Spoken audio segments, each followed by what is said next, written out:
El estudio de hoy es un estudio que es el más básico en el desarrollo de la persona, sin la cual difícilmente nosotros podemos obtener el estar algún día en plena salvación. Es un tema que muchas veces se pasa por alto y casi se piensa que una persona haciendo lo que quiera, al final más o menos Dios, como es tan bueno, va a salvar a todo el mundo. Este concepto cada vez se está extendiendo más, tristemente. Vamos a ver cómo la Biblia precisamente no habla en estos términos, sino que la Biblia, como siempre, es muy clara. Hoy vamos a tratar este tema que lo podríamos titular arrepentimiento, confesión y perdón. Tres palabras que engloban una forma de andar por un camino. El primer texto que vamos a buscar hoy es en el libro de Hebreos, capítulo 4 y versículo 12. Aquí nos hace una descripción de cómo la Biblia hace algo por nosotros, cómo la palabra de Dios hace algo en nosotros. Porque la palabra de Dios es viva y eficaz, y más cortante que toda espada de dos filos, y penetra hasta partir el alma y el espíritu, las coyunturas y los tuétanos, y discierne los pensamientos y las intenciones del corazón.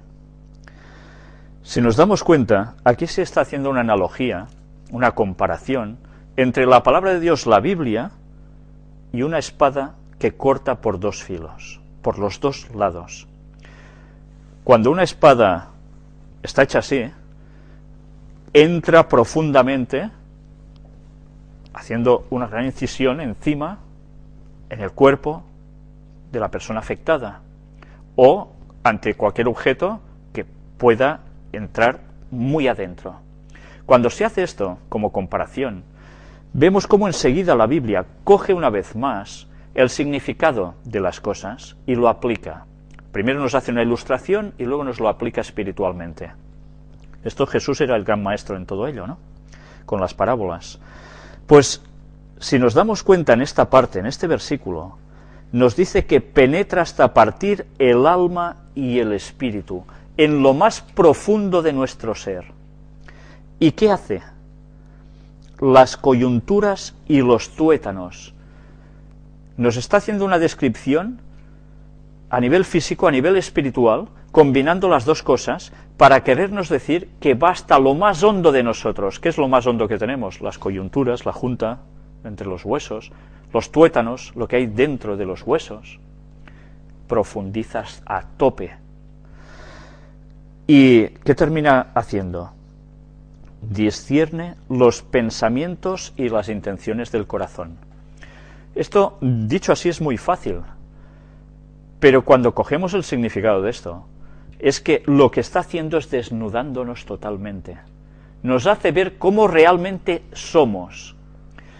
Cuando se habla de meditaciones, en el mundo oriental es muy peculiar que las meditaciones tienen otra trascendencia. En el mundo bíblico, discierne los pensamientos y las intenciones del corazón. Esta es la meditación del cristiano. Compararse con la palabra de Dios y darse cuenta de cómo realmente es uno. Cuando nosotros nos analizamos, comparándonos con lo que Dios quiere de nosotros, con su perfección, automáticamente, ¿qué vemos en nosotros? Fallos. Si somos sinceros, vemos fallos. ¿Y qué? ¿Nos vamos a conformar con los fallos que tenemos? Este tipo de meditación que nos muestra la palabra de Dios es la que luego nos tiene que llevar a hacer algún paso hacia adelante.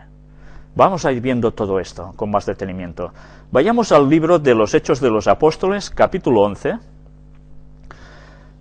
y vamos a leer el versículo 18, donde hay algo muy, muy importante. A veces cuando hemos hecho algo malo, nos viene enseguida ese pensamiento de, la que he hecho. Y automáticamente viene un arrepentimiento, ¿no? Pero, ¿este arrepentimiento es algo que nos sale innato a nosotros? ¿Es algo instantáneo de nosotros? Este versículo nos va a desvelar algo muy interesante. Entonces, oídas estas cosas, callaron y glorificaron a Dios diciendo, y mirad que está en exclamación, de manera que también a los gentiles ha dado Dios arrepentimiento para vida. El arrepentimiento no es algo innato nuestro, sino que Dios mismo nos lo pone dentro. A veces decimos, no, es que yo soy muy bueno, yo no mato, yo no robo, yo no sé qué. Pero el arrepentimiento, cuando hacemos algo malo, no es algo que surja de nosotros porque sí, porque nuestra tendencia natural no es el bien, es el mal, y eso lo heredamos desde el Edén. Pero Dios pone en las personas, a través del Espíritu Santo, el pensar, he ido muy mal, y he de solucionarlo, he de hacer algo. Pero duele. Si Dios no pusiera ese sentimiento en el propio ser humano, ningún ser humano tendría arrepentimiento. O sea que ni eso es un privilegio que tenemos nosotros porque somos así. No. Somos muy dioses, dicen algunos, ¿no? Somos dioses. No. Esa parte divina viene del exterior hacia nosotros, no surge en nosotros. Es muy distinto. Leamos ahora un texto en 2 de Corintios, la segunda epístola a los Corintios, escrita por el apóstol Pablo, capítulo 3 y versículo 18. Por tanto, nosotros todos, mirando a cara descubierta como en un espejo la gloria del Señor, somos transformados de gloria en gloria en la misma imagen, como por el Espíritu del Señor. ¿Cómo cambiamos nosotros? ¿A través de qué? Aquí se nos habla de un espejo. Nosotros nos miramos como en un espejo, a cara descubierta. Y a partir de allí, en un espejo, ¿qué vemos? Uy, estoy despeinado de aquí. Bueno, no es mi caso, ¿no? Porque es difícil que me despeine. Pero automáticamente, con la palabra de Dios, con su ley, nosotros nos vemos como realmente somos y vemos qué parte debemos mejorar. Esto es lo que hace la palabra de Dios por nosotros. Pero mirad que hay algo más. Cuando nosotros contemplamos la gloria del Señor, tal como es Él, automáticamente, ¿qué pasa? Somos transformados de gloria en gloria en la misma imagen como por el Espíritu del Señor. Solo podemos ser transformados realmente si miramos a Cristo, al Señor. Nosotros funcionamos por mimetismo siempre. Cuanto más vemos algo, más nos asemejamos a eso.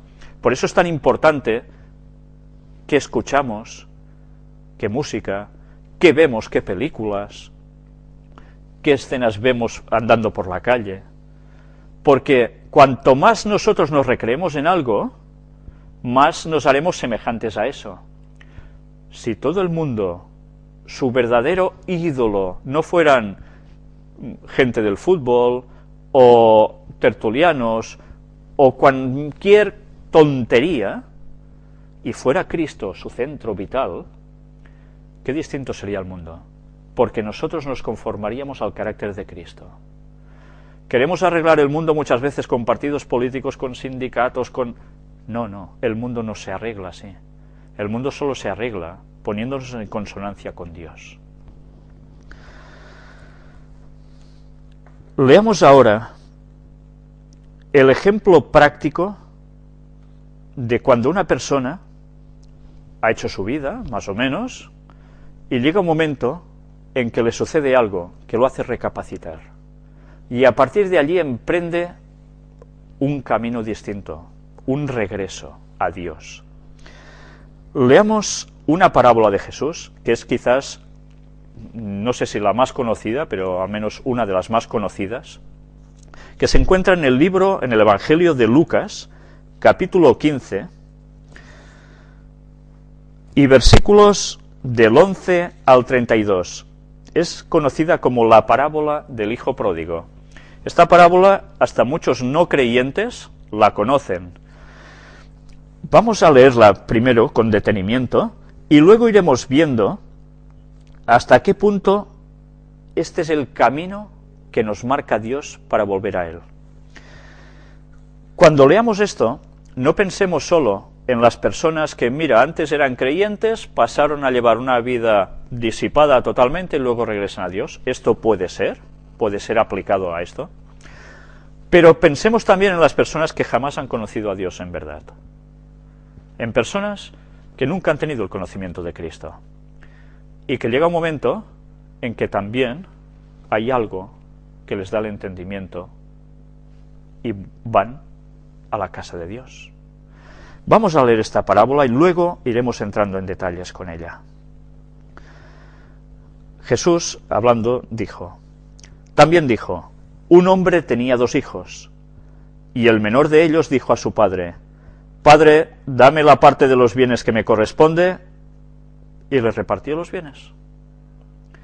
Mirad, el hijo se acerca y le pide al padre, dame lo que me corresponde. Y el padre, ¿qué dice? Anda, niño, cuando seas mayor ya te daré lo tuyo, cuando yo me haya muerto. ¿Las herencias se dan en vida? Muy difícilmente, ¿eh? Las herencias se dan cuando el padre ha fallecido. Este chico es muy atrevido, muy osado. Va a pedir lo que le pertocará en un futuro, ya dando a su padre por finiquitado. Y el padre le dice, no, niño, olvídate. No. Dice que el padre le repartió los bienes. Es un padre especial, ¿eh? Pero esto lo dice el menor de los hijos. No muchos días después, juntándolo todo el hijo menor, se fue lejos a una provincia apartada, y allí desperdició sus bienes viviendo perdidamente. Se llevó todo, imaginaros que se lleva todas sus posesiones, y me voy. Ahora diríamos, se lleva su tarjeta de crédito, de tal banco y del otro, y así ya va a todas partes porque tiene todo allí. Pues se llevó todo y vivió perdidamente. Y cuando todo lo hubo malgastado, vino una gran hambre en aquella provincia y comenzó a faltarle. Se lo ha gastado todo, de modos muy mal invertidos. Hay que vivir la vida, diríamos ahora, ¿eh? ¿Cuántas veces cuando hablamos con otras personas? La vida son 4 días, hay que vivirla, venga, mujeres, no sé qué, no sé cuánto, juergas. Esto los hombres, las mujeres más o menos lo mismo, no cambia mucho, ahora ya actualmente. Y, bueno, después llega un momento en que se le termina el dinero, se le acaban las amistades, se le acaban todos esos chupones, esas personas que son tan amigos tuyos cuando las cosas te van bien y que luego a la hora de la verdad, cuando las cosas cambian, esas amistades son vanas, totalmente absurdas, pero que te han llevado a la perdición. ¿Cuánta gente no se reúne con amigos y empieza a ponerse en droga? O a beber alcohol o a fumar, porque así, pues esto hace sociedad, hace el ser alguien entre... ¿Sí? Lo que están haciendo es llevarse a la perdición. Pues este chico más o menos, en esos tiempos, hizo algo parecido, aplicado a su tiempo, por supuesto. Y llega un momento en que el texto nos sigue hablando. Y ahora estamos en un momento que me he pasado la página.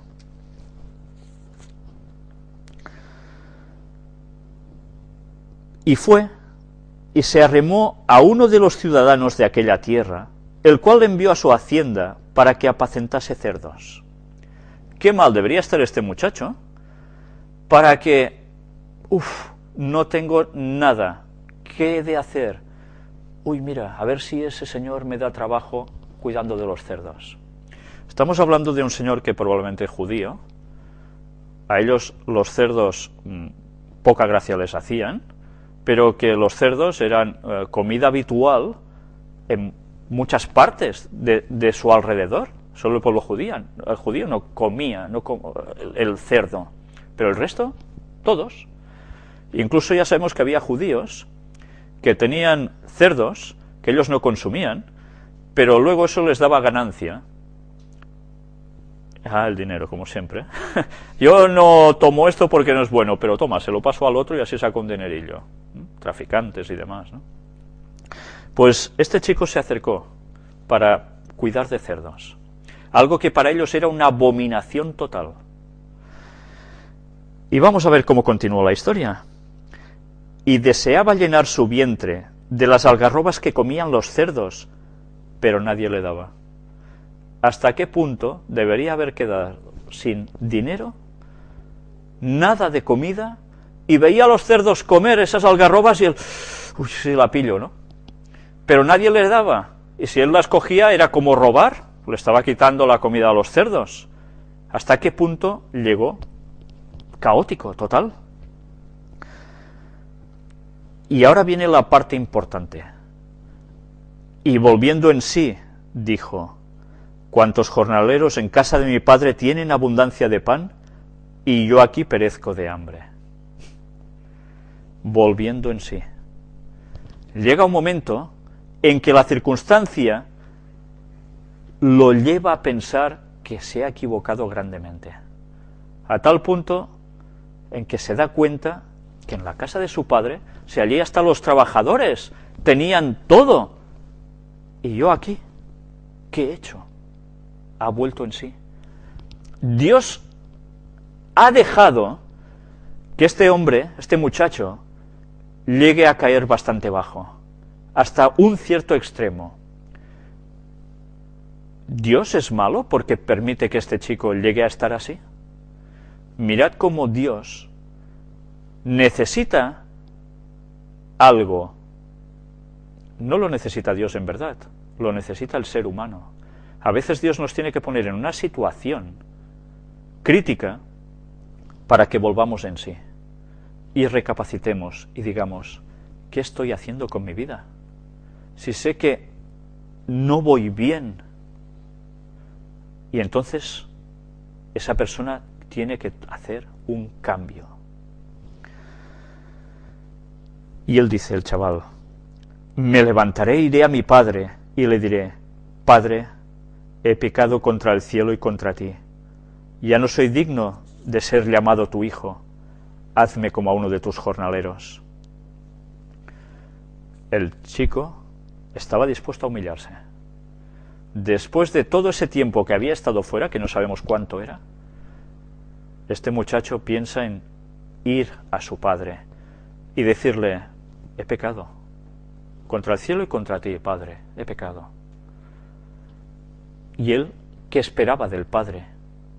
¿Qué podíamos esperar de un padre ante un hijo cuando el hijo se ha arrepentido? Luego veremos lo que sucede. Y una vez ha pensado esto, dice: y levantándose, vino a su padre, y cuando aún estaba lejos, lo vio su padre, y fue movido a misericordia, y corrió, y se echó sobre su cuello y le besó. ¿Os dais cuenta de la importancia de este texto? El chico va andando hacia su casa, por el camino que debería pensar: ¿cómo me va a recibir mi padre con todo lo que he hecho, que le he desgraciado la hacienda? Y se da cuenta de algo que lo sorprende. El padre está atento. El padre siempre está oteando el horizonte, pensando en ese hijo que antes estaba con él y se fue a la perdición. Y el padre lo ve ¿cuándo? ¿Cuando lo tiene aquí? No, lo ve de lejos. ¿Y qué hace? Movido a misericordia, el padre va corriendo hacia el hijo. ¿Y qué hace? ¿Le pega un guantazo? No. Como si no hubiese hecho nada a ese hijo, se echa sobre el cuello y le besa. Yo no sé si estáis pillando la imagen de ese Padre que es Dios, que hagamos hecho las tonterías que hayamos hecho, Él siempre está pendiente de nosotros, esperando ese regreso de su Hijo, ese regreso nuestro, de cada uno de nosotros. Y a tal punto que el amor que tiene olvida todo lo que hemos hecho. Y el hijo le dijo: Padre, he pecado contra el cielo y contra ti, y ya no soy digno de ser llamado tu hijo. Pero el padre dijo a sus siervos: Sacad el mejor vestido y vestidle, y poned un anillo en su mano y calzado en sus pies, y traed el becerro gordo y matadlo y comamos y hagamos fiesta. porque este mi hijo muerto era, y ha revivido, se había perdido y es hallado. Y comenzaron a regocijarse. ¿Ves en algún momento una recriminación del padre al hijo? ¿Sabéis? Esto a veces a mí me deja inquieto. Tantas veces nosotros recriminamos a Dios porque pasamos malas situaciones, que a veces es por nuestra propia culpa, a veces no, depende, y lo primero que hacemos, si Dios existiera, no pasaría esto. Una reacción muy típica en nuestro mundo común. Este chico se da cuenta de que hay cosas que le han sucedido y que le eran necesarias. Fue necesario que regresase en sí, que una situación le pusiera con confrontación de su vida y así poder reaccionar. Dios sabía que eso era necesario. A veces Dios tiene que permitir que nosotros pongamos el pie en un cubo para que aprendamos una lección. Pero ¿cuántas veces nosotros directamente culpamos a Dios de las cosas? No somos conscientes de que en este mundo hay algo más. Nuestras propias decisiones, que a veces son totalmente erradas, y Satanás, que también nos lleva a hacer lo malo. Ya veis la reacción del padre. El padre en ningún momento recrimina absolutamente lo más mínimo. Al contrario, se dirige enseguida a sus siervos y les dice que preparen todo para hacer una gran fiesta. Y su hijo mayor estaba en el campo, y cuando vino y llegó cerca de la casa, oyó la música y las danzas. Imaginaos al hijo, al mayor, que está haciendo su trabajo, va terminando el día, se va acercando hacia la casa, y empieza a oír musiquillas, todos contentos, y él, ostras, ¿qué está pasando aquí? Y llamando a uno de los criados, le preguntó qué era aquello. Él le dijo, tu hermano ha venido y tu padre ha hecho matar el becerro gordo por haberle recibido bueno y sano. ¿Y cómo reacciona el hermano? Entonces se enojó y no quería entrar. ¿Qué reacción, eh? Yo me imagino a uno de mis hermanos de sangre, haciendo una cosa así, y que él regrese a casa, mi padre contento, y yo recriminando algo. O si esto me sucediera a mí, vivir esa situación. Qué cosas, ¿no? ¿Cómo puede ser que el hermano, que se ha criado con él a saber cuántos años, actúe con ese rechazo? Hay algo muy interesante, como una analogía, y ahora me dirigiría quizás a gente de iglesias cristianas. Muchas veces hay miembros que pertenecen a una denominación, y llega un momento que por circunstancias o por lo que sea, esas personas se alejan, se van, ya no viven el cristianismo como teóricamente habían aprendido, y se pueden pasar quizás años fuera haciendo su vida, como se dice, ¿no? Y con el paso del tiempo, por circunstancias, resulta de que esas personas vuelven a esas iglesias.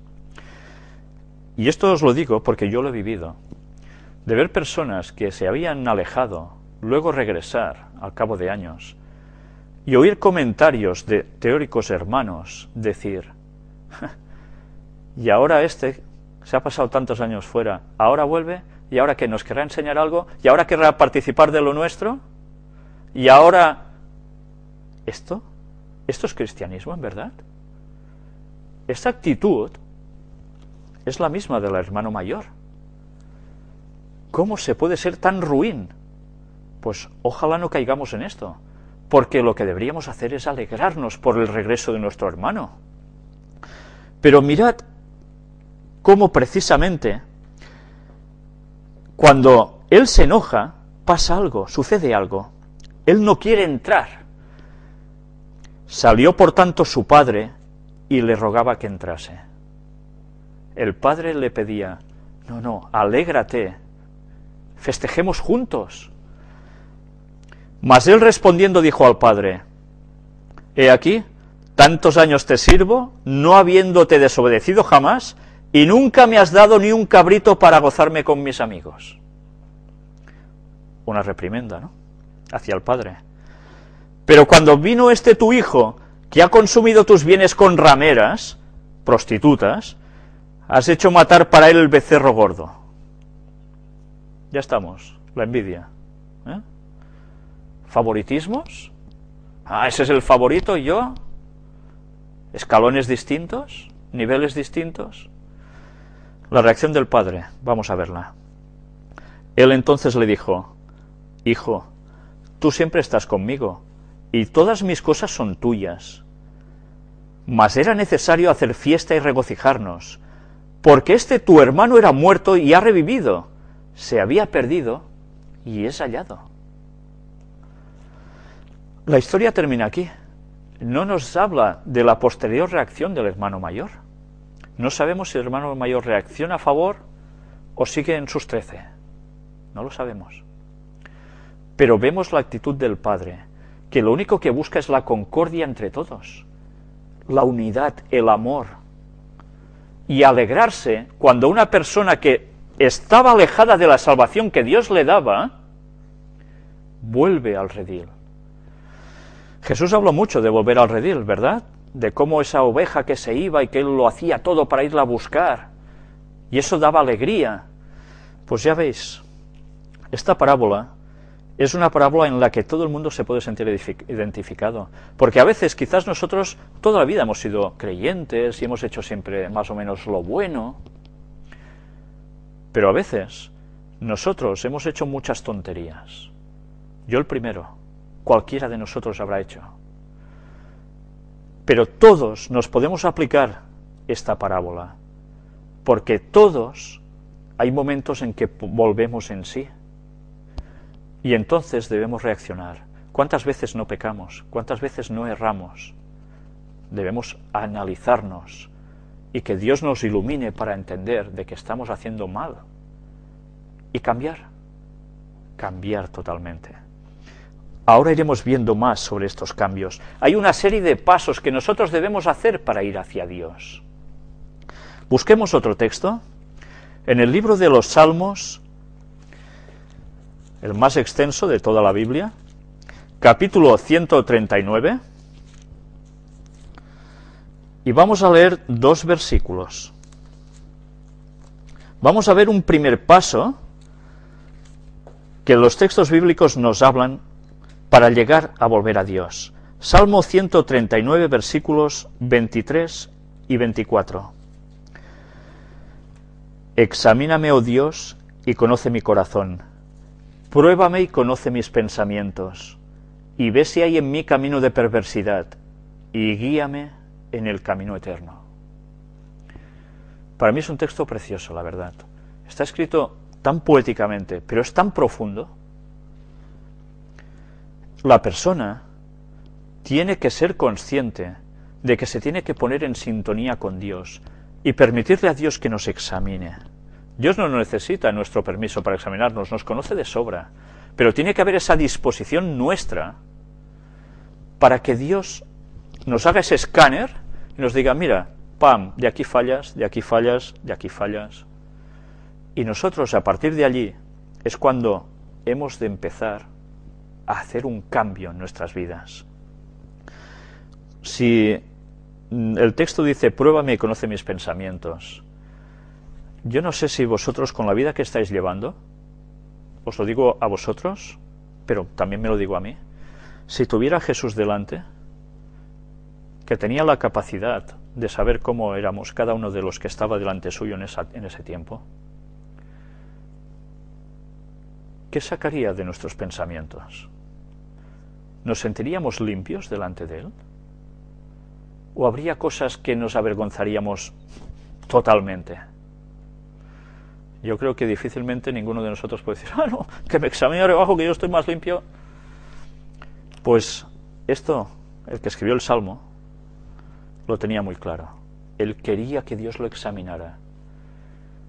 Y aunque nos duela, ese examen va a ser para nuestro beneficio, y aunque nos avergüence. Y si tenemos camino de perversidad, dice, y guíame en el camino recto. Esa meditación es la que funciona, no otra, de ninguna fuerza de cosmos penetrando en nosotros, ni nada parecido.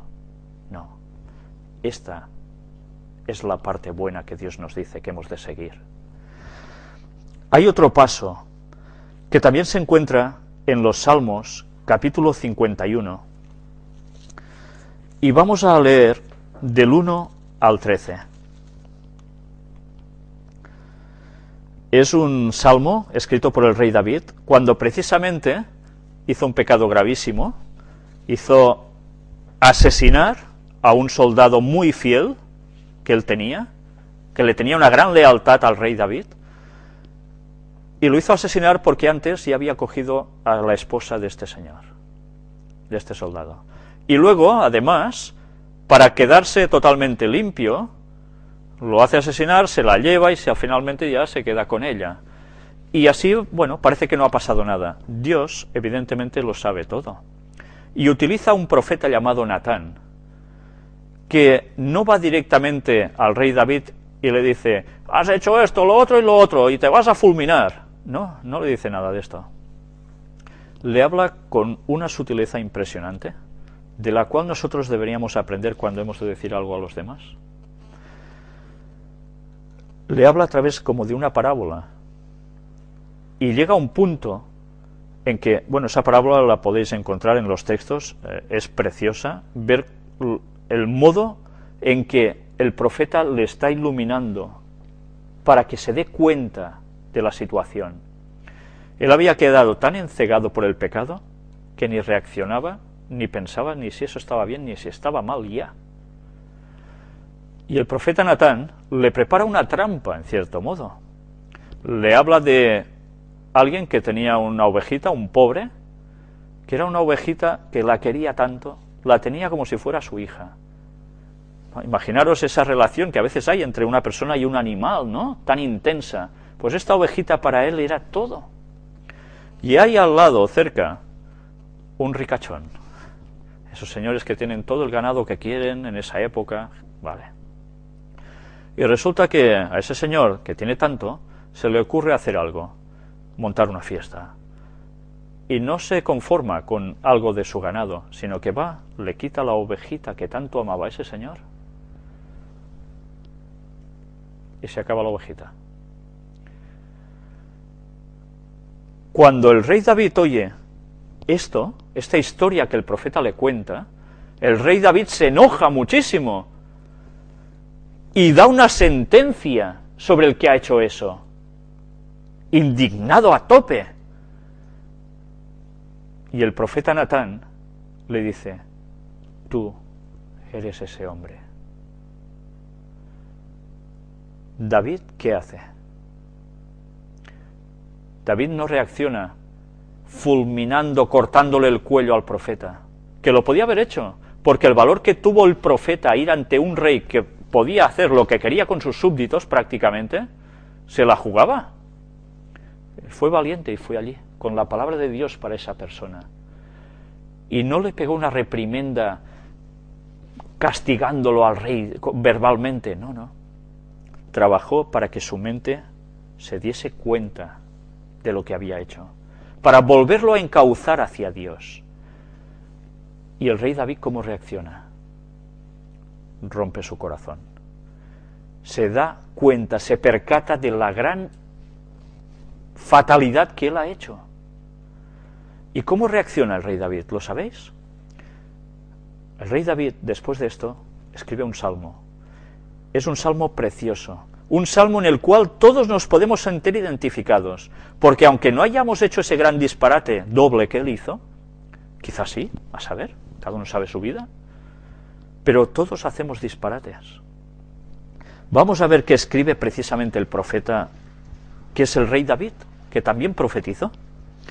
En este salmo vamos a leer cosas maravillosas que todos nos podemos aplicar siempre. Ten piedad de mí, oh Dios, conforme a tu misericordia. Conforme a la multitud de tus piedades, borra mis rebeliones. Lávame más y más de mi maldad, y límpiame de mi pecado. porque yo reconozco mis rebeliones, y mi pecado está siempre delante de mí. Contra ti solo he pecado, y he hecho lo malo delante de tus ojos, para que seas reconocido justo en tu palabra, y tenido por puro en tu juicio. He aquí en maldad he sido formado, y en pecado me concibió mi madre.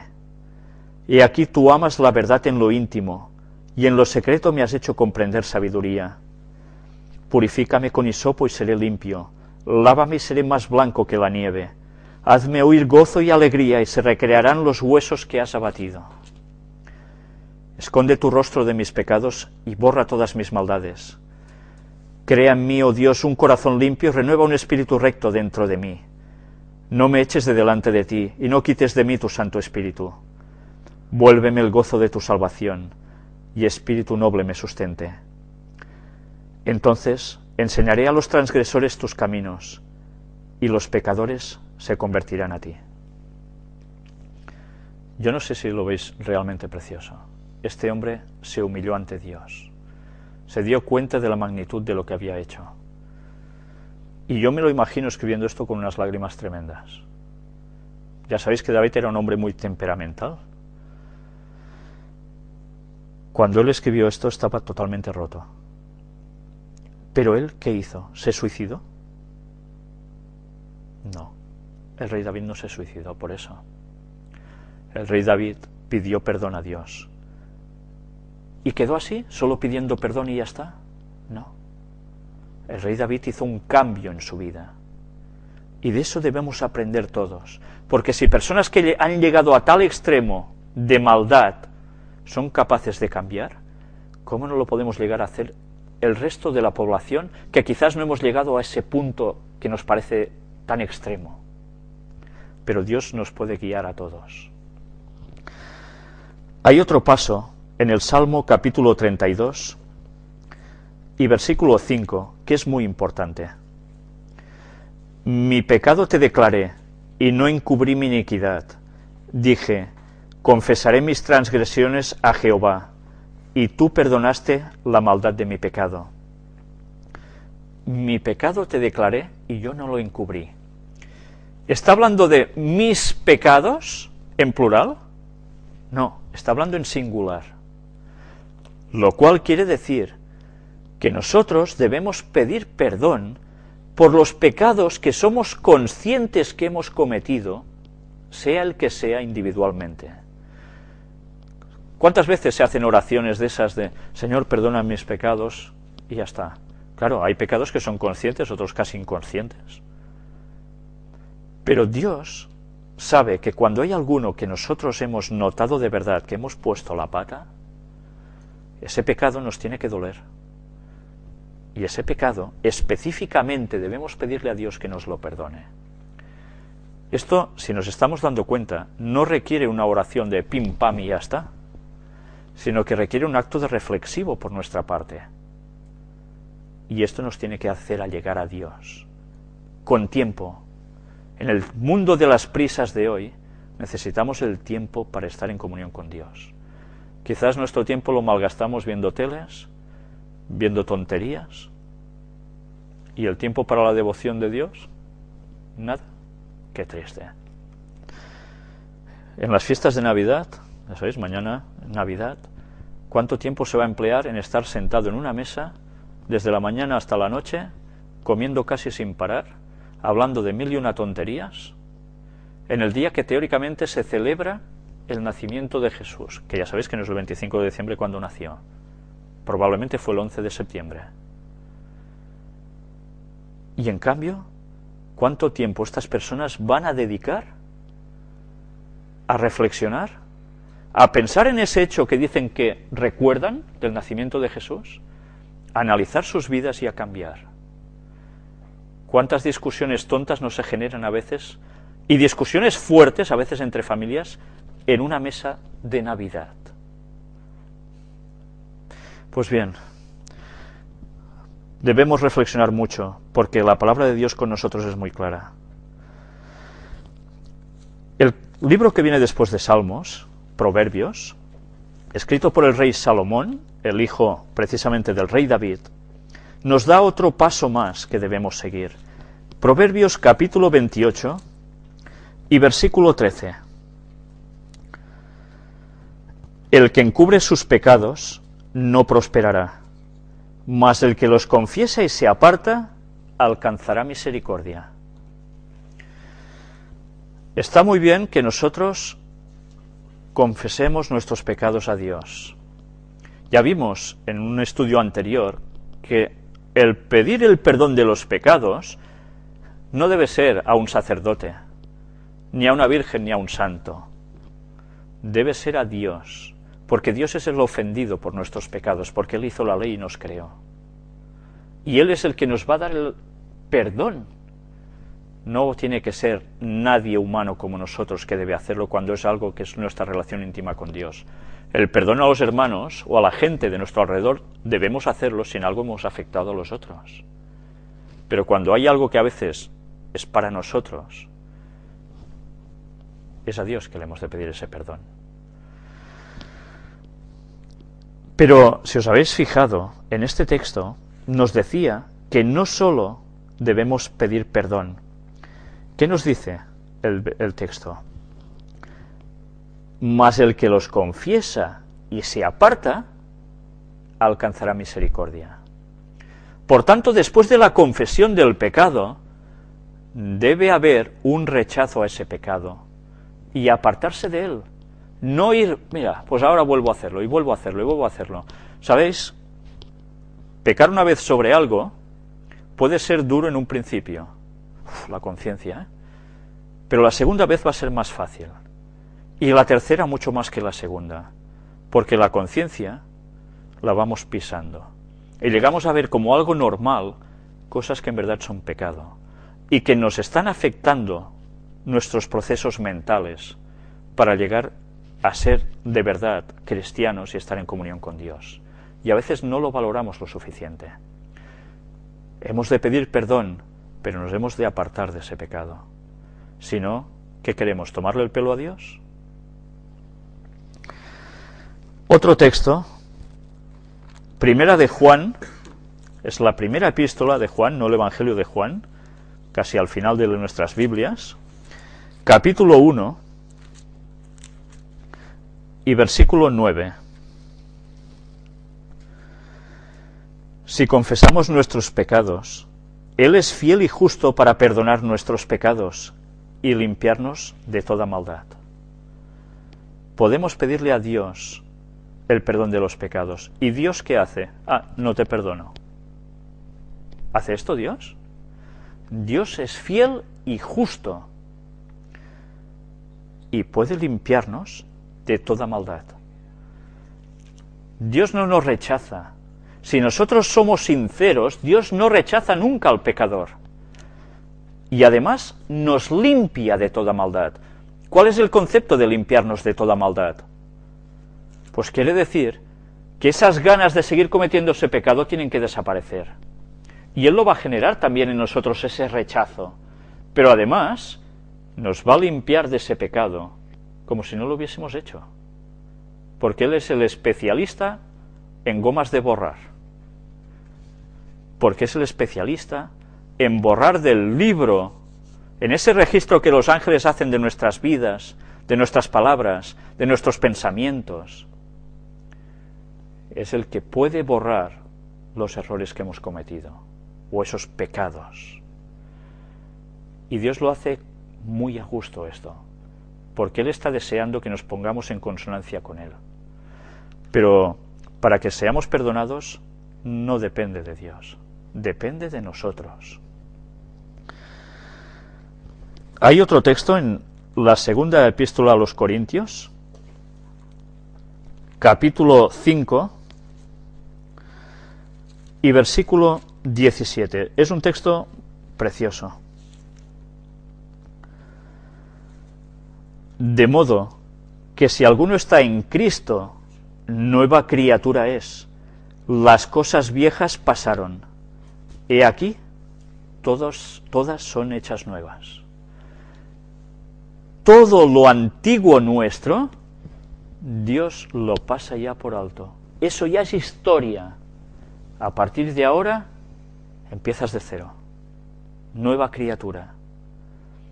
¿Cuántas veces nosotros, cuando alguien nos ha hecho algo, eso queda aquí, y sí, vale, yo perdono pero no olvido, ¿cuántas veces esa famosa frase?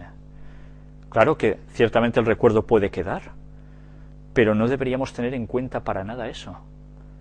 Dios para nada tiene en cuenta eso de nosotros. ¿Por qué nosotros tenemos la tendencia a ser rencorosos? Esto no debe ser un sentimiento cristiano, esto debemos pulirlo de nuestras vidas. Porque si nosotros pensamos mal, ¿qué vamos a generar? Mal. Y todo lo que hacemos nos vuelve. Hay un proverbio que habla de esto. Pues eso deberíamos tenerlo presente. Dios nos hace nuevas criaturas. En el libro de Mateo, en el Evangelio de Mateo, el primer libro del Nuevo Testamento, capítulo 27, nos va a mostrar un error que nosotros debemos evitar plenamente en nuestra confesión. Mateo 27, del 3 al 5. Vamos a hablar de un personaje que es muy conocido hasta para los no creyentes, Judas. ¿Quién no ha oído hablar de Judas? Ese señor que estaba siendo uno de los 12 discípulos de Jesús, que es el que llevaba esa bolsa de las monedas de todos, porque Jesús vivía de los donativos que le daban para poder seguir haciendo su labor, al igual que los discípulos. Pero que él, ¿qué hacía con esa bolsa? Iba sustrayendo, Sí, no, tonto no era, Bueno, sí era tonto, porque si no hubiese sido tonto, ¿cómo hubiesen cambiado las cosas? Por querer tener algo de posesión material, las cosas espirituales es igual. Y teniendo al lado a Jesús, Jesús sabía de Judas que era el más capaz de todos los apóstoles. Era más listo. Bien trabajado, Judas hubiese sido un portento del Evangelio. Pero Judas no quería ser un portento del Evangelio. Judas no quería cambiar. Y Jesús, aún y conociendo el interior de Judas, lo mantiene al lado de todos y a su lado siempre. Y además le da la economía del grupo. Y Judas, que debería haber aprendido cada lección de Jesús, como todos los otros 11, ¿lo hace? ¿La aprende la lección? Llega un momento en que Judas traiciona hasta su propio maestro. Traiciona a su propio creador. Esto es increíble. Pues llega a hacerlo. Y lo hace por 30 monedas de plata. El precio que se pagaba por un esclavo era, si no recuerdo mal. Y, resulta que Judas ha entregado a Jesús, y él esperaba que Jesús, cuando ya fuera para estar detenido, reaccionara, sacara todo su poder, diese un golpe y dijera, se acabó, y ahora mando yo y me hago rey ya definitivamente. Judas buscaba eso. Y se queda impresionado cuando ve que Jesús, en vez de reaccionar haciendo golpes de karate, kung fu, no pega ni un puñetazo Jesús. ¿Qué hace Jesús?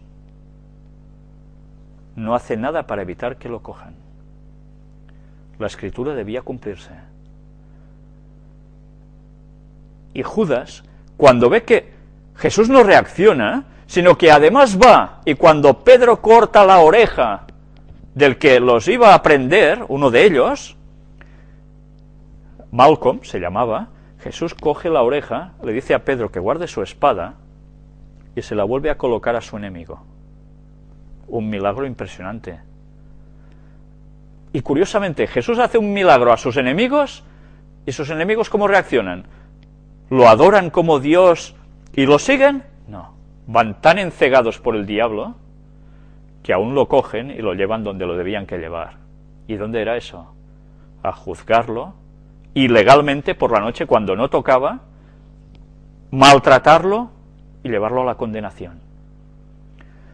Y resulta que Judas, cuando ve toda esa escena, arrepentido, coge esas monedas de plata, va hacia los fariseos, que son los que habían instigado por detrás para prender a Jesús, con mentiras, y arroja les da las monedas. ¿Y los otros qué le dicen? No, no, allá tú.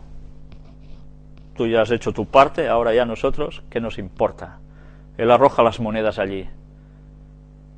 Pero ¿cómo reacciona Judas? ¿Judas corre amargamente a pedirle perdón a Dios?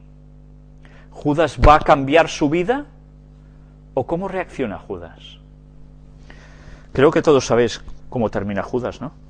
Mateo 27, del 3 al 5. Entonces Judas, el que le había entregado, viendo que era condenado, devolvió arrepentido las 30 piezas de plata a los principales sacerdotes y a los ancianos, diciendo: yo he pecado entregando sangre inocente. Mas ellos dijeron: ¿qué nos importa a nosotros? Allá tú. Y arrojando las piezas de plata en el templo, salió y fue y se ahorcó. Este fue el fin de Judas, que ya sabéis que después se rompe la soga, cae y se revienta. Y así termina Judas, uno de los 12 apóstoles de Jesús, que había estado 3 años y medio a su lado, el más capaz de los apóstoles. Pues bien, este es el arrepentimiento que nosotros debemos tener.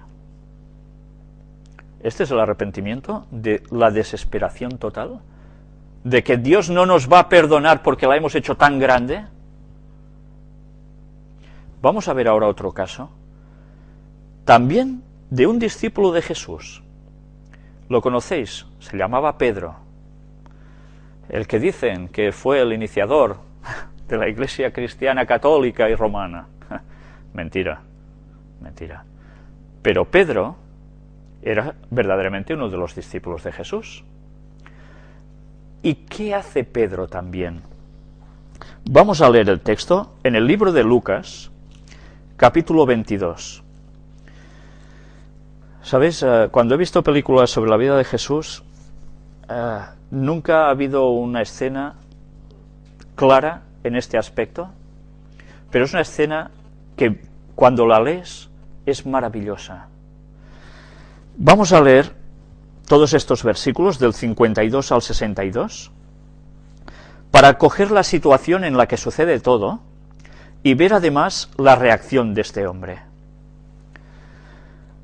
Y Jesús dijo a los principales sacerdotes, a los jefes de la guardia del templo y a los ancianos que habían venido contra él: ¿como contra un ladrón habéis salido con espadas y palos? Esto dice Jesús. Habiendo estado con vosotros cada día en el templo, no extendisteis las manos contra mí, mas esta es vuestra hora y la potestad de las tinieblas. ¿Quién es la potestad de las tinieblas? Satanás. Él sabía que Satanás estaba utilizando a esas personas para hacer la peor de las labores. Iban a por Cristo. Y prendiéndole, le llevaron y le condujeron a casa del sumo sacerdote, y Pedro le seguía de lejos. Ya os podéis imaginar la escena. Pedro le seguía de lejos. Cuando han prendido a Jesús, Pedro le sigue de lejos. ¿Cómo puede ser?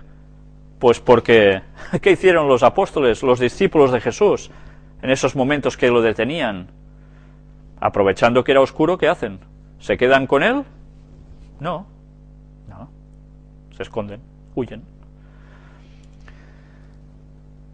Pedro, sí, se ha ido, pero lo está siguiendo de lejos. Está viendo que llevan a Jesús hacia un lugar, y él, entre árbol y árbol, entre lugar y lugar, se va acercando, va siguiendo.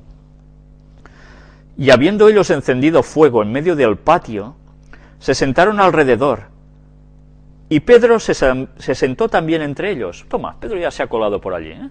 Hay una fogata y él se acerca allí y se sienta allí. Pero una criada, al verle sentado al fuego, se fijó en él y dijo: también éste estaba con él. Pero él lo negó diciendo: mujer, no lo conozco. ¿Qué hizo Pedro? Mintió. Estaba negando a su maestro. Un poco después, viéndole otro, dijo: tú también eres de ellos.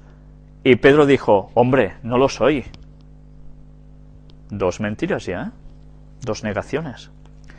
Como una hora después, otro afirmaba diciendo: verdaderamente también este estaba con él, porque es Galileo. Por el acento lo conocían. Ahora aquí en España se conoce el que es catalán, el que es vasco, el que es andaluz, porque hay distintos dejes. Entonces, los galileos tenían un deje distinto. Uy, como es Galileo, y el maestro era Galileo, tú también eras de ellos, ¿eh? ¿Y qué, cómo reacciona? Y Pedro dijo, hombre, no sé lo que dices. Y enseguida, mientras él todavía hablaba, el gallo cantó.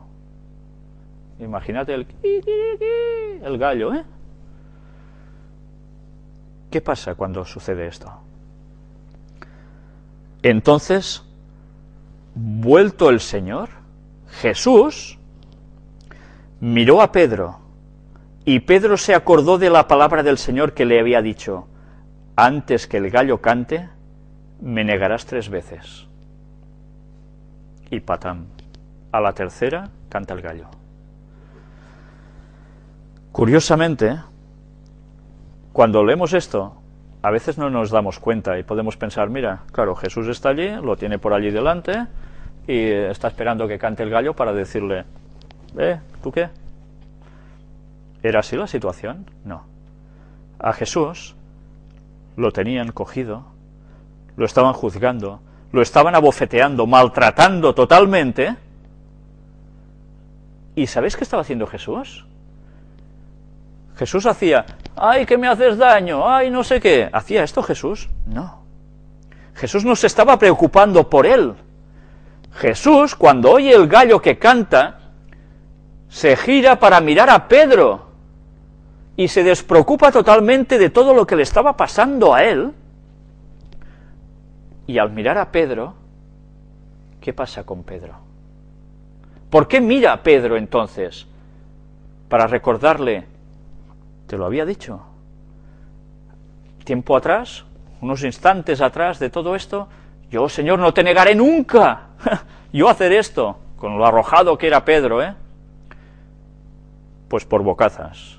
Tuvo que aprender la lección. Y tuvo que aprenderla del peor de los modos. Viendo a su maestro, a su creador, pasándolas así. Y después de que Jesús lo mira, ¿qué hace Pedro? Y Pedro, saliendo fuera, lloró amargamente. ¿Por qué creéis que Pedro hizo esto? La mirada de Jesús no fue una mirada de, ¡oh, te voy a fulminar! ¿Sí? ¿Esa era la mirada de Jesús? ¿Eso es lo que partió el corazón de Pedro? No. La mirada de Jesús, aislándose de lo que le estaba sucediendo a él, era estar pensando en la salvación de Pedro. Y Jesús no lo mira con odio ni reprimenda de nada, sino que la mirada de Jesús, con todo el amor hacia Pedro, es lo que parte el corazón de Pedro. Porque se da cuenta que Jesús, a pesar de lo que está haciendo él, Jesús lo ama. Y eso lo parte por la mitad a Pedro. ¿Y Pedro qué hace? Sale corriendo a llorar. ¿Coge una soga y se cuelga a Pedro? Judas lo hizo. Prácticamente la situación era la misma, no variaba mucho más.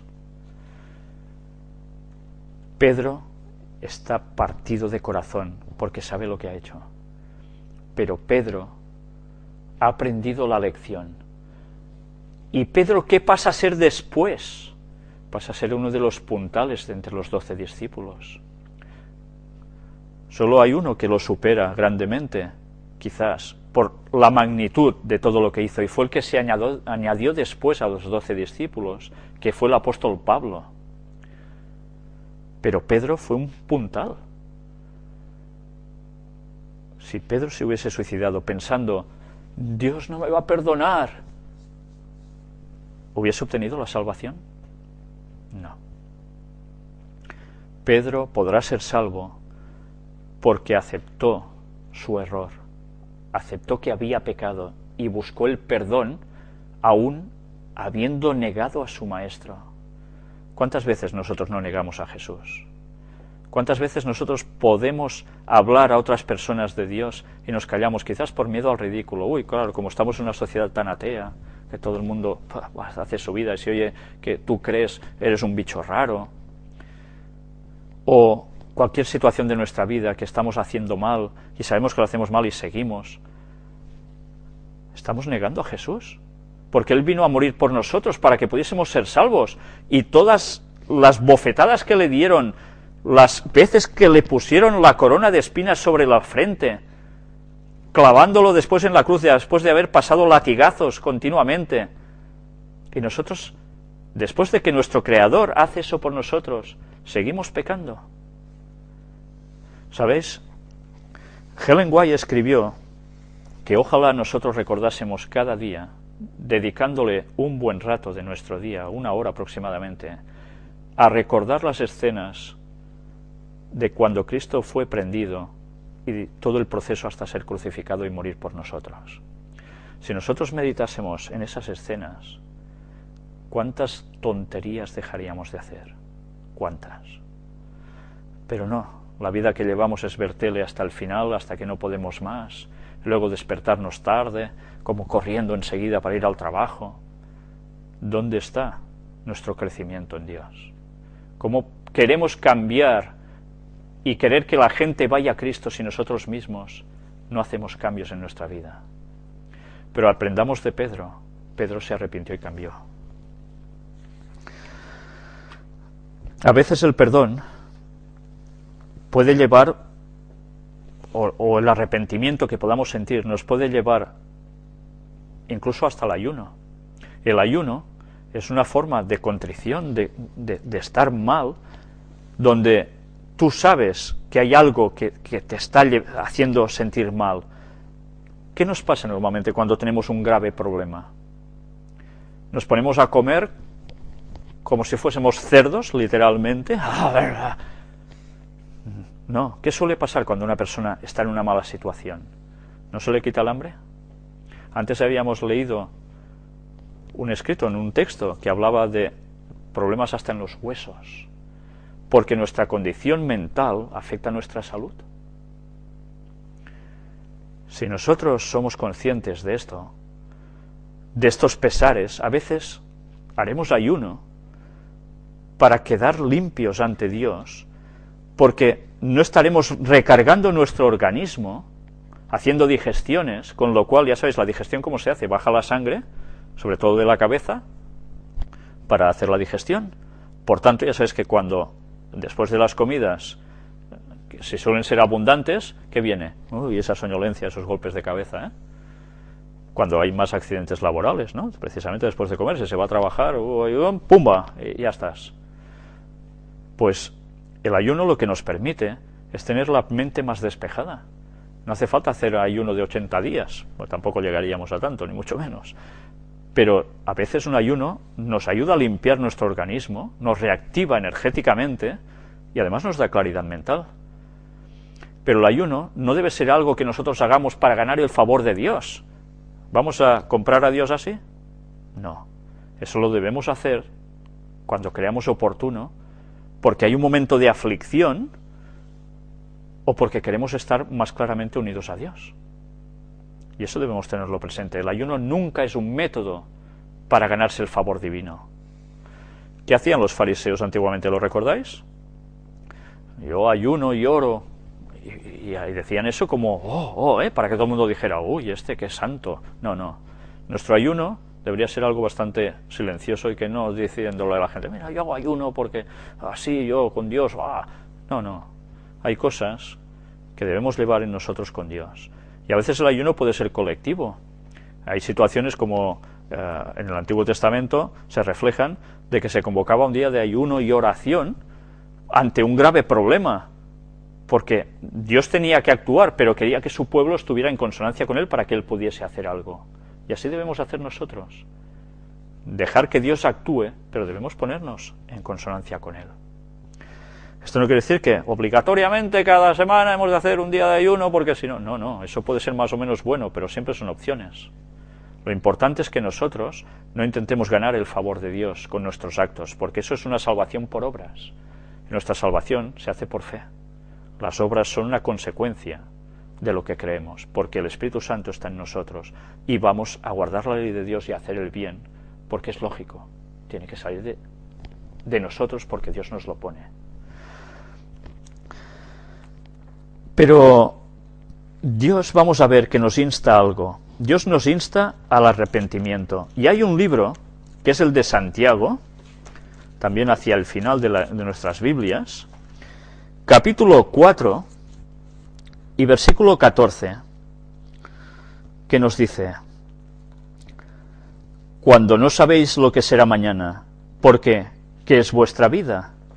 Ciertamente es neblina que se aparece por un poco de tiempo y luego se desvanece. ¿Cuántas personas dicen, no, yo ya me entregaré a Dios cuando sea viejo, voy a vivir la vida? ¿Sí? Otros, cuando son mayores, no, esto es para los jóvenes, pero bueno. Pero normalmente la gente va postergando su decisión, va poniendo peros en el camino, creyéndose que son dueños de su tiempo. Nosotros no somos dueños de nuestro tiempo. En cualquier momento, nuestra vida se puede terminar. ¿Qué dice el texto? ¿Que nuestra vida es qué? ¿Dura 80 millones de años? ¿Pone esto el texto? ¿Que somos inmortales innatamente? No. El texto nos dice que pasamos en un momento, como una neblina. A la que sale el sol, la neblina se va. Nuestra vida es igual. Y tanta chulería que podemos llevar, y tanto egocentrismo, y tantas cosas. Si es vanidad absoluta. Esta vida es trámite. Nos preparamos para ir con Dios. ¿De qué sirve hacer grandes castillos en el aire? De nada. Todo lo que hacemos son castillos en el aire. Nosotros hemos de trabajar para la eternidad. Segunda de Corintios, capítulo 6, versículos 1 y 2. Así pues, nosotros, como colaboradores suyos, os exhortamos también a que no recibáis en vano la gracia de Dios, porque dice: en tiempo aceptable te he oído, y en día de salvación te he socorrido. ¿Cuándo nos dice Dios que reaccionemos? Ahora. No esperemos a reaccionar a 80 años. Dios quiere nuestra salvación. Nuestra vida no es nuestra. Nos la ha dado Dios, y en el momento que pase cierta situación, nuestra vida se termina. Si Jesús no vuelve antes y estamos vivos, y somos unos de los 144.000 que habla el Apocalipsis, que estará en pie esperando el retorno de Cristo, vamos a morir, como todo el resto de las personas que han pasado por este mundo. ¿Y si hemos dejado nuestra salvación de lado por intereses tontos, sea dinero, sea placeres, sea lo que sea? ¿Y luego qué? ¿Perderemos la eternidad y encima culparemos a Dios? Vamos a terminar con un texto que se encuentra en el libro de Romanos, capítulo 5, y que nos tiene que hacer pensar bastante. Bueno, ¿sabes? Vamos a dejarlo. Vamos antes a ver dos textos más que creo que son interesantes que veamos. Vayamos al Salmo 90. Quizás nos vamos a alargar un poquito más, pero creo que vale la pena que tratemos estos dos textos. Salmo capítulo 90, versículos del 9 al 12. Porque todos nuestros días declinan a causa de tu ira. Acabamos nuestros años como un pensamiento, como un momento, Los días de nuestra edad son 70 años, y si en los más robustos son 80 años, con todo su fortaleza es molestia y trabajo, porque pronto pasan y volamos. ¿Quién conoce el poder de tu ira y tu indignación según que debe ser temido?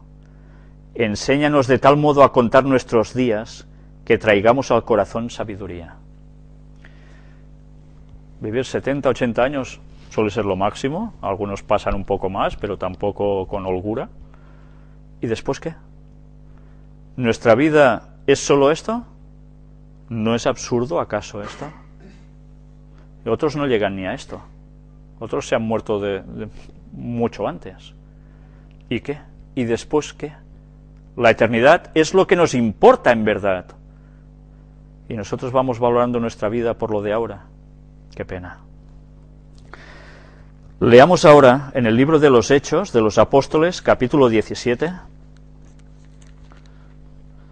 el versículo 30. Dios nos hace un llamado. Pero Dios, habiendo pasado por alto los tiempos de esta ignorancia, ahora manda a todos los hombres en todo lugar que se arrepientan. Mirad si Dios es bueno, que los tiempos de nuestra ignorancia, que no hemos conocido más, Dios los pasa por alto, no le importan. Lo que quiere que es que nos arrepintamos, que cambiemos, y así podremos estar con la fuente de vida que es Él. Qué reacios somos a veces a reaccionar, ¿eh? Qué reacios. Pero bien, no me gustaría terminar sin este texto que antes os decía, el de Romanos capítulo 5, que es quizás, bueno, otro de los textos preciosos de verdad. Capítulo 5, versículo 1.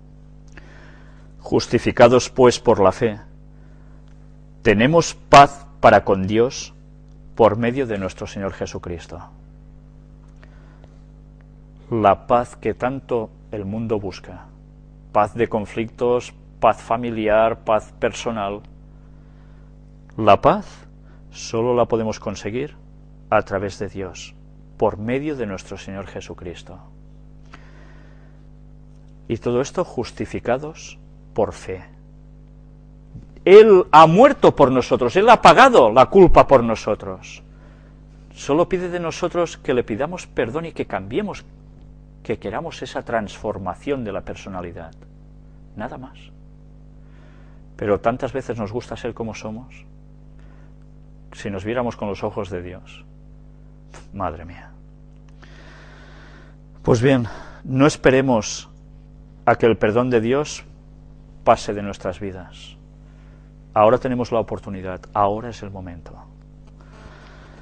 El próximo tema, si Dios quiere, que vamos a tratar va a ser precisamente eso, la transformación de la personalidad, cuando Dios empieza a actuar en nosotros. Pues bien, que Dios nos ayude a caminar de verdad hacia Él, porque Él nos está esperando con los brazos abiertos, no con ánimo de ponernos el dedo en el ojo ni rechazarnos para nada. No, Él quiere que estemos con Él y seamos felices de verdad. Dios nos ayude a ello. Gracias.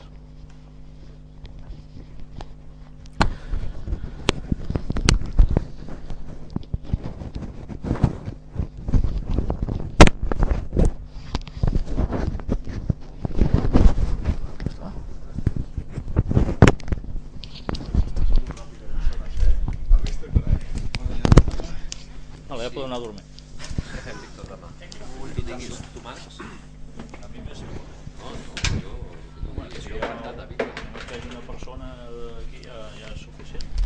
Mañana a las 12. Sí. Yo sí puedo venir mañana o no. ¿Qué veas? ¿Algo de mí? Sí, a las 12 te va bien. Yo no voy a... Yo lo que no quiero es A las 12 está bien. condicionar a que lo hagáis o no. Yo si puedo venir vendré, si no puedo venir no vengo. Vale, Es una hora. Si puedo venir a las Como ahora, 12. más o menos, que hemos estado. Que hemos estado una hora o más. Pues una hora y cuarto. ¿Cuarto? Pero bueno, que se hace corta.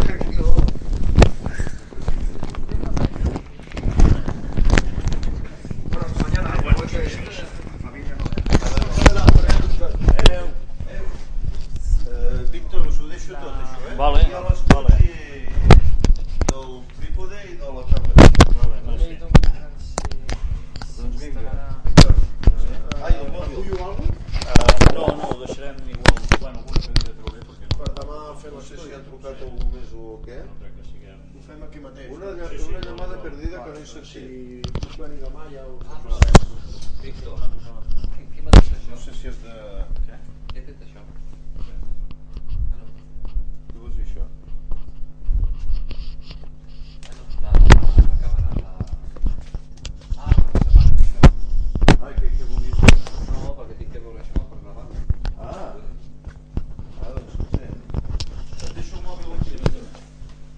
fins demà, doncs, val? Vale, Bueno, jo no podré venir demà. Bueno, doncs, Bon Nadal. bon Nadal i fins dissabte, si no I vol. dissabte, si Déu vol, encara serà aquest any. Bueno, divendres ens reunirem, no?, si podem. Sí, Ah, sí, divendres sí, Vale, a vale. les Doncs 5 i ja mitja. ens anirem veient per aquí la setmana. Vagi bé. Agafa. Què vols veure per aquí, dius? No, home, perquè tinc que... Ah, val. Bueno, ja saps com va això, no? Per demà, vull dir... Sí. Tu mateix. al final va ser El que tinc la dubte, nen, Hòstia, em sembla que al tancar lo que pasa que a l'aparell s'ha espatllat la gravació. al final de todo entre ellos mismos se la no. Jo tinc la dubte de que ens falta un fil d'aquí al vídeo. Perquè aquest fil ve aquí. I d'aquí on va? ellos ya saben que eso pasaría prácticamente A l'ordinador. ¿sabes? Lo que va a intentar es Però no va al vídeo. Ho estava pensant quan en Víctor estava parlant. I em fa l'efecte que això havia d'haver anat connectat al vídeo. Que l'Oriol em penso que va connectar el fil d'aquí al vídeo. Saps què vull dir? Ara el so no estarà enregistrat. El so no estarà enregistrat. És que no va donar l'opció de gravar-lo. No ho has gravat? No donar l'opció. Però no has carregat el DVD. Ara l'has de carregar, no? El DVD. Sí, però no sé si l'apagar això s'ha anat, no sé si era per Si això. tu has apagat primer. Jo l'he pagat, sí, però ho anava a fer i ara s'ha parat tot el Y això. después miré a ver mi hermana. Pero claro, te voy a decir que está. 16, porque no haga muchos trenes ni nada. Me viene a buscar guías de No, esclar. Però ara tu el vídeo l'has de rebobinar, vull dir, l'has de processar. Sí, però no em deixa fer res. Mira, no em deixa fer res. Ai, carai. Déu-n'hi-do. Tenien que haver fet la prova abans.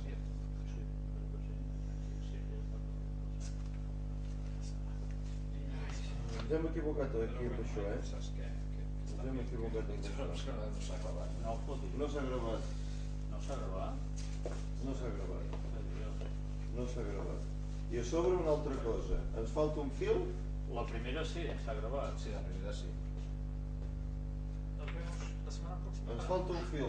Falta un fil d'aquí, directe al vídeo. Que no Piensa que el viernes cierro a la 1. És que això, vull dir-ho és un tot Bueno, señores, Vale, felices nen. fiestas, que beben. Igualmente. Feliz Navidad. Hasta luego. L'has mirat amb algun altre, si es veu? És que no... Bueno, aviam, està aquí, Això està gravat aquí? Això està gravat aquí en A la cinta. Clar, per això ho fem, perquè si no, per si falla, Clar, saps? ja ha fallat, això està gravat aquí en cinta. Vale, i com es pot passar llavors això? No sé, l'Àngel ho feia, no sé com. Vale, aquí, menys mal. Però aquí està gravat tot, el so i la imatge. Bueno, doncs anem a fer la prova ara per demà. Passa que demà penseu que... Vale, llavors això em tindria que anar. Bueno, sí, però ara s'ha de canviar la cinta, perquè si no, si fem servir aquesta, perdem això, Tens una altra cinta nova? Sí, tinc una altra cinta allà. Escolta, aquest que ve No, però aquest ve de la caixeta aquesta. No, aquest estava aquí. Estava just a No, auriculars. no, però aquest ve de la caixa. Aquest no ens interessa. Vale, Aquest no ens interessa. Espera, i llavors escolta una cosa. Jo perquè ara... I de la caixa va allà. Espera, a veure què passa, Espera. 0,30. És que veus? No, mira, no em dóna l'opció de gravar. És com si no es hagués gravat. No sé què ha passat. Jo només et dic això, que aquí darrere té entrades àudio, Sí, que han de venir fins aquí. en segon. Aquí el micro. Això hi ha el micro aquí. Sí. Aquí hi ha el micro. Aquesta segon. I ara això va aquí. No toquis molt, no? Perquè si demà... No, aquesta és una prou. Hòstia, no sé, això sé, tio, és que jo d'això no Això ha d'anar al revés. Mira, el que ara està aquí Sí, hauria d'anar al vídeo i això hauria d'anar endollat aquí. Està al revés, això. fes-ho. Veus? Això ha d'anar al vídeo Fes-ho i ho i provem ara. això s'ha de treure i posar aquí, perquè aquest cable és el mateix, no? Vale, fes-ho i ho provem. Està al revés, això. Això m'ho va endollar l'Àngel de pressa i potser d'equivocar. Això ha de venir aquí. Això ha de venir aquí. I ara això, sense el seu lladre, que el lladre no serveix, ha de venir aquí a l'àudio. El blanc i el vermell. Blanc i vermell, tots els són d'àudio, blanc i vermell. Això sé, això sé. Bueno, Informàtica sí, però... és que hi ha dos fils aquí. Bueno, és igual. Ara sí que grava, perquè la imatge la grava aquest cable i el so grava aquest, amb el vídeo. Doncs anem a fer un momentet la prova. Té l'altre d'allò, l'altra cinta. Aquí Vale. en tinc un altre jo. Aquest DVD que tens aquí girat? Aquest és teu, eh? No, l'altre, el que tens aquí davant teu. Aquest és meu. Ostres, quin susto, nen? No, aquí està gravat, vull dir que tranquil Quin susto. que està aquí gravat. Així, aquest que tinc jo aquí, quin és? Aquest és el de... El d'ara. Al principi, sí. Ah, el primer, el... Sí. Vale. Vale, i aquest està gravat i té una altra cinta.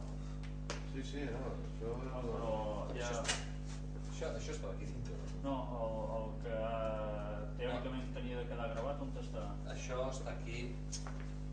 S'ha de treure. I a veure si a casa mirant i s'ha quedat gravat. És que és curiós perquè no vol dir treure, tio. Això ja havia passat alguna vegada. I fins a la que no li peta no surt. És anar provant fins que